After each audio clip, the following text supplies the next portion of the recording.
Hello, my name's Steve from K-Scale Models, and today I'm doing another build along video.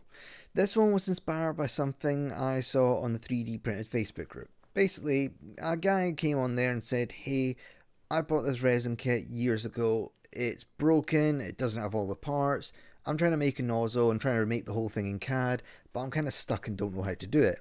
Now, people have answered exactly how I'm doing it here, but I thought it might be worthwhile to do a sort of build along because when you're first learning CAD and learning how to get the shapes you're looking for in CAD, you often forget about certain tools and how they can be used. So I'm going to show here how to use the rotate command to make nozzles and other objects like that. So first thing, we need to draw ourselves the outside profile of the nozzle. So there, there, there, there, there. So I'm going to delete these one. Okay. Don't really like the way that those end up. Sometimes they can go screwy. So there, that's about constraint. Now here to here, I'm just going to make, oh no, this is why I don't like those commands, because sometimes if something's off, everything's off. So there to there, 2 mil, 2 mil. Oh, make that 10. Make that there to there. 15. 20. Okay. So, oh, no, not quite done yet. So that's the basic profile. O for offset. And I've offsetted the wall of that by 1 mil. And then this is just kind of a quick and dirty way of doing it. What you probably would be better doing is 2 lines like that. But quick and dirty way, you don't really need to worry too much about this side of things. So this will give us a basic nozzle. Thing is, this is kind of what the guy had. He had a basic nozzle that looked like this. And yeah, that would do fine for some applications, but when he was, or they were, showing off what they were looking for, they were looking for some of the up detailed parts that were like had fins in the side, so like this. So just a simple couple of blocks. When you're doing this, you'll probably do it much more tidy than me, but I'm just doing this for demonstration. So then revolve this, this, this, this around here. So yeah, that would be the sort of ribs you sometimes see on model thrusters. So I'm just going to delete all these again because they are going to be a pain when I'm doing the next bit.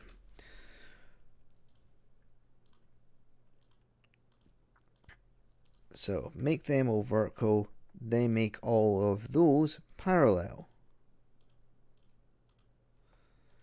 And now, voila, your fins, your radiator fins now are parallel to the actual nozzle. So just, these are all just different ways of getting shapes. So I'm just going to delete these, and instead I'm going to put in a couple of circles.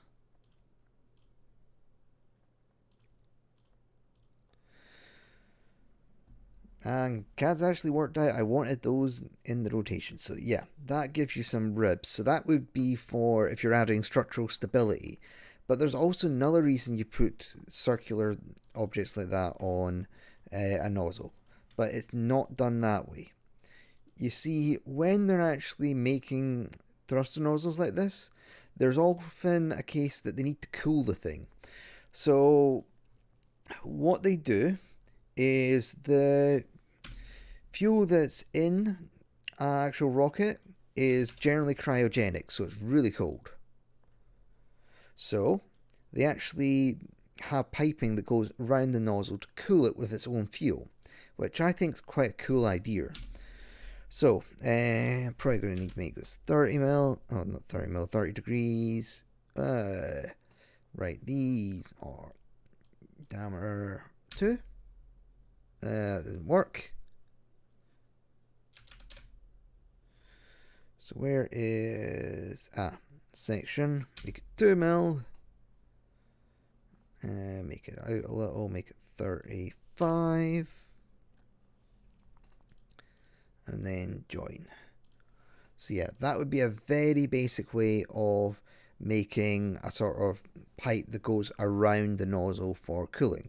You'd of course need to get like the fuel out again, so you'd either have a second like one that goes back up, or you would have this go straight up here.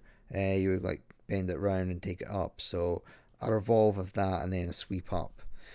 So that is some ideas for nozzles, although I've just thought of another one. So let's take this off. Say you're wanting to add ribs to the side of this, so going down the way. Well, easiest way to do that, I'm just going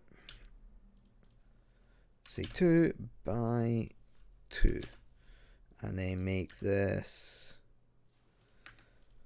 vertical there.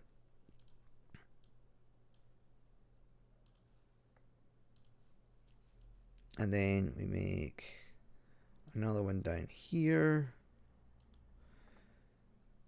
Just for simplistic sake, do that, do that, do that. And then we just loft the two together. So there to there. Join. And then we simply rotate. So we select not the face, the feature, and revolve it. And there. Now we've got some interesting patterns. You could do the opposite. You could cut out from the side of the nozzle. Now, this one's a little too thin, being only 1 mil thick, but if you've got a thicker nozzle, that would work. You'd also possibly want to look at, I'll just go back a few steps, putting a chamfer on the edge here. Just you often see that on nozzles. So if you do that though, remember that these kind of can't go all the way down, because if they do, yes, it's going to look terrible. So what I do here is I probably just, for quickness sake, offset this to there. Okay, revolve that and that, go. Yeah, quick, dirty, but it gets the job done. So I hope you found this interesting. Hope you'll use revolve to make nozzles and other such round objects in the future, rather than just extruding, say, circles or doing stuff like that. So thank you for watching.